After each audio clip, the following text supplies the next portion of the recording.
Good morning mga brad, very early in the morning, alas 5 pa lang ng umaga. Pambira, meet up namin kasi 6 AM, social buso-buso. And ito ang ating last bankingan sa taong 2025, no? Kaya mga brad, samahan niyo ako. Let's go!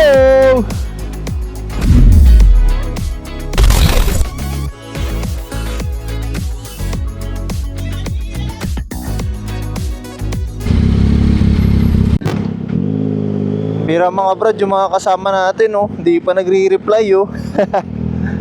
Pero okay lang naman sa akin kasi mas gusto ko ako yung nag-aantay kaysa ako yung inaantay. Kaya ikaw yung inaantay, di ba? Kung may pumunta man o wala, tuloy tayo mga brother. Alright, let's go, let's go. Tara lang tayo mag-aantay. 5 minutes, 4 minutes early mga brad. Sinasabi ko sa inyo eh. Good morning mga brad. And ngayon, meron akong surprise sa inyo. Baka na-miss nyo na kasi yung Fireblade eh. Ako rin naman na-miss ko na yan. Pero eto na siya. Ayos ba? Pogi pa rin, no? Pogi pa rin, no?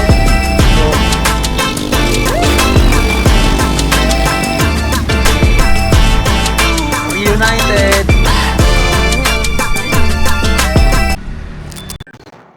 So ride out na kami mga brad ni Motopot at ang Fireblade, no? Kukunan natin siya kasi na-miss ko tong Fireblade nito eh. Kukunan natin siya ng mga magaganda shots. And ang lakad namin ay sa Yeyis. Punta kami ng Yeyis. Actually mga brad, may susunod na si Beast, si Daveson. Sunod daw siya. Sabi ko sa Yeyis na lang kasi paalis na kami.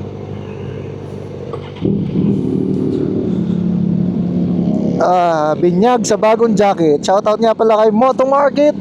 Maraming salamat sa napakagandang jacket, Ixon. Ngayon lang ako nagka-Ixon. Ang ganda pala nito. And kung mapapansin nyo mga brad, naka-backpack ako. At marami akong dala kasi may mga extra damit dyan eh. Tsaka dyan na rin yung laptop kasi dediretso na ako ng office pagkatapos. Nabalitaan ko mga brad, kamakailan lang meron daw pumanaw ulit sa Marilaki. Isang photographer na nagpipitik din dito sa Marilaki. Alam niyo sa totoo lang ang buong Marilaki hanggang dulo hindi naman talaga siya delikado mga brad. Hindi naman siya talaga delikado, ulitin ko Mas delikado pa nga yung daan sa Baguio eh. Sa totoo lang. Mas maluluwag pa yung daan dito, tsaka mas magaganda pa Ang problema lang kasi, dahil nga maganda yung daan, maraming nag-e-enjoy masyado. Kaya minsan, nadidisregard na yung yung riding skills. Kumbaga nalilimutan na nila kung kaya ba nila o hindi, ganyan. Kasi importante yun eh. Importante yung riding skills kapag pupunta ka sa mga banking. Tsaka hindi lang yun, yung experience. Hindi naman pwedeng first time mo tapos, di ba? Ba't ba nagkakaroon ng disgrasya sa Marilaki? Una, nagiging overconfident, no? Pangalawa, tingin ko lang tansya ko lang pangalawa is yung road familiarity. Pagka hindi kabisado yung daan, di ba? Pambirang ganda Wow, nice! Yan ang mga isa sa dahilan ba't ako nagra-ride mga bra. Mga ganyang view. Priceless, sir. Pangatlo na nakikita kong dahilan ng disgrasya mga brad is yung overuse. Paano ko nasabing overuse? Pag kumbaga ginagamit mo yung motor mo more than dun sa limit niya, like yung overbanking, ganyan, kasi hindi naman talaga para sa bangkingan yung gulong mo, or overspeeding, yan, mga overuse. Isa yan sa another reason, no, na nagkukos ng disgrasya.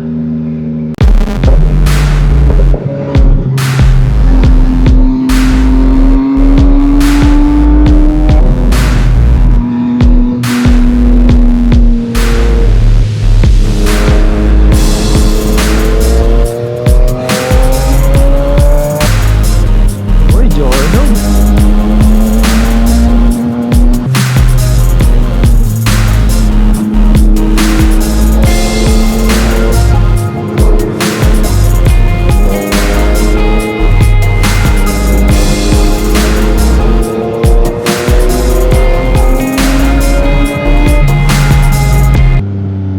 Kung tutuusin mga brad, may enjoy mo naman yung marilaki kahit na mabagal ka eh.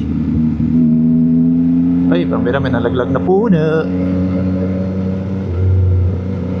Nabanggit ko ba na isa rin sa cause ng disgrasya is yung over familiarity ng kalsada? Parang yung actually part ng overconfidence yun eh.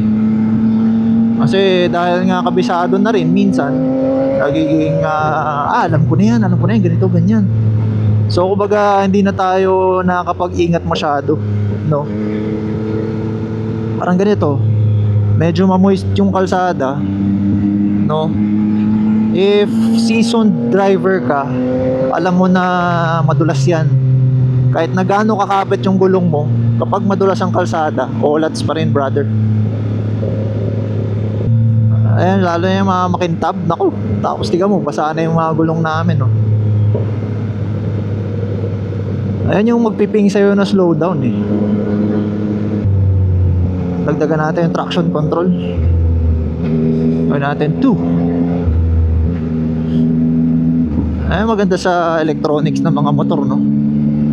Pwede mong bawasan yung power, pwede mong, alam mo yun, kontrolin yung ECU. Sa mga hindi nakakala mga brother, yung traction control, nakakatulong yan para para mabawasan yung overspin ng gulong sa likod. Yun ay para maiwasan mo din yung pagdulas. Pero syempre, hindi naman siya 100% na talagang pipigilin niya yung pagdulas mo. May mga hindi talaga maiwasan eh.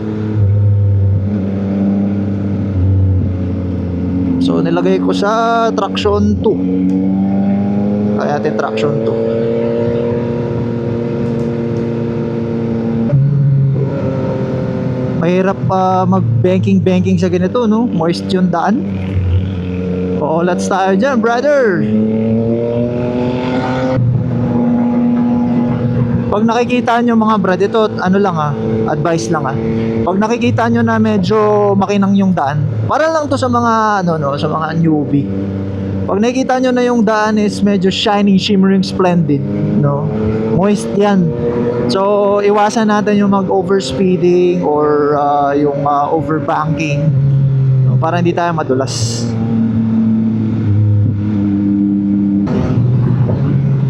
Time check pala natin mga brad, 6:57 AM. Nandito tayo nag-i-enjoy sa Marilac Q.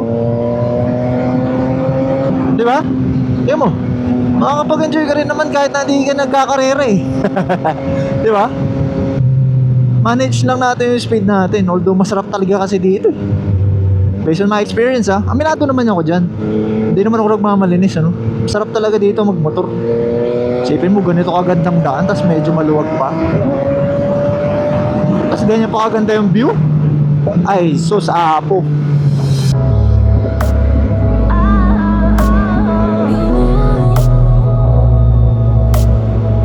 Dito muntik na rin ako mag-slide dito eh. Hindi naman siya overbanking. May nagulungan lang ako na may nagulungan lang ako na madulas. Kasi naramdaman ko gumanon yung likod eh. Sa ganun gumagana yung traction control mga brad. Sakto lang naman yung banking ko, hindi naman sobrang lean na tumatama sa sahigan. Kumbaga enough lang para makaliko. Tapos naramdaman ko gumanon Scary. Nakunan ko yun sa vlog. Try ko hanapin, silagay ko dyan.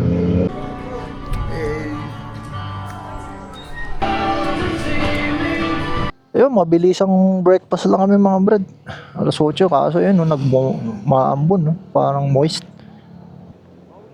Kaya nga eh. Basa rin daan dun, no? Uwi ka na? Oo, pasok pa ako eh. Kaya ka muna. Nag-ride lang ako eh. Akala ko kasi sinabayan mo na yung isa eh. Ingat ha. Paano? Kaya ka muna. O babatse ka na rin? Babalik ako, ikaw. O tara, sabay ka na sa amin. Tara. Yari likod mo dyan, boy. Let's go. Doble ingat tayo kasi basa ang daan. Gusto ko idagdag dun sa sa pinag-uusapan natin na bakit marami nadidisgrasya sa Marilaki is yung lack of road knowledge. No, hindi ko sinasabing bobo sa kalsada, no, hindi. Pero kasi may mga hazards na minsan hindi natin pinapansin, no? Like yung mga double solid yellow line, no? Hindi natin pinapansin yun. Sa seminar, bawal ka mag-overtake sa double solid yellow line. Kasi, it's either kurbada or accident prone area. Diba? Minsan, di natin pinapansin yun eh. Pwede rin siya sa, overconfidence. Pero, road knowledge is important, mga brad.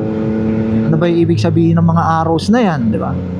Aminin na natin, hindi naman lahat talaga is nakakuha ng seminar. Hindi naman talaga lahat nag-seminar. Kasi dito sa Pilipinas, merong alam mo na, di ba? Alam mo, Brad, ang pinakamahirap talaga is yung overconfident ka sa kalsada. Hindi, okay lang, di, kaya yan, gano'n. Doon talaga nagkakaroon ng problema. Ako, di bali na mabagal. Kahit overtakean nyo na ako ng overtake, basta ako uwi ako ng safe.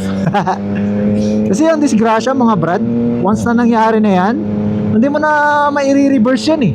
Hindi yan kagaya nung laro na post restart, di ba? Walang ganun sa totoong buhay. Baga, naano ka na nga, disgrasya ka na nga, gastos ka pa, di ba?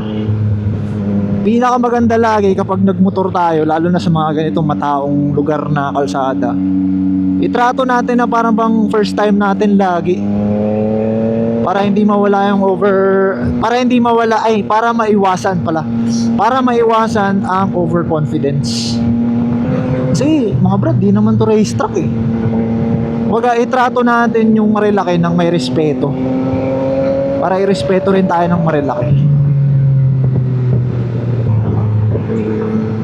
Konting advice lang mga brad, pag ganito na napansin yung medyo moist yung daan, makikita mo naman yan eh, kasi medyo shining, shimmering, splendid siya, diba? Kapag may part na hindi shiny, yun yung daanan mo hanggat maaari, kasi yun yung part na tuyo. Hindi ko lang kung nakikita sa camera, pero sinusundan ko yung part na tuyo. At least yun, garantisado mong hindi ka dudulas. Tingnan mo, yung mga ganitong pacing, yan, 60, 70, which is normal nag-i-enjoy naman kami. Ako, personally, nag-i-enjoy ako. Kahit hindi mo naman kailangan talaga maging mabilis para mag-enjoy. Kasi, kung gusto mo yung talaga mabilisan, sa racetrack ka na lang. Pero kung gusto mo yung ma-enjoy yung view, ma-enjoy yung ride, ba? Tamang speed lang ba?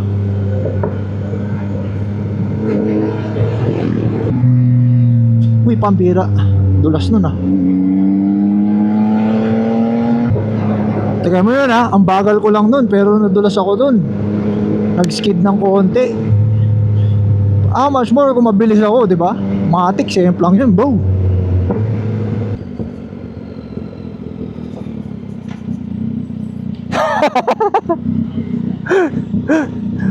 Tropa ko si si Ipot. Siya yung kumuha ng Fireblade. Sabi ko nakita ko, siguro ito yung tropa. Si Dre, nandiyan si Dre. Ay, lumagpas. Ayun si Dre. Long time no si Pre Wala pa 97 dito? Wala. Saan ka magagas? Sa baba na. Daming tao sa taas. Kukunti lang. So dito ko natatapusin yung vlog natin, mga brother. Maraming salamat sa mga patuloy na sumusuporta kay Jejabel. Follow nyo ako sa Facebook, YouTube, Instagram, at sa TikTok. Pero mga brad, mas active ako sa Facebook at YouTube. Pinapalakas ko yung YouTube ko ngayon mga brad. So, sana masuportahan nyo ako sa YouTube. Malaking bagay na yan. Comment, subscribe, follow. Na-appreciate ko yan mga brother. Maraming salamat! So, alam nyo na yan. Lagi ko sinasabi sa inyo. Kapag napagkatiwalaan, ingatan. Let's go!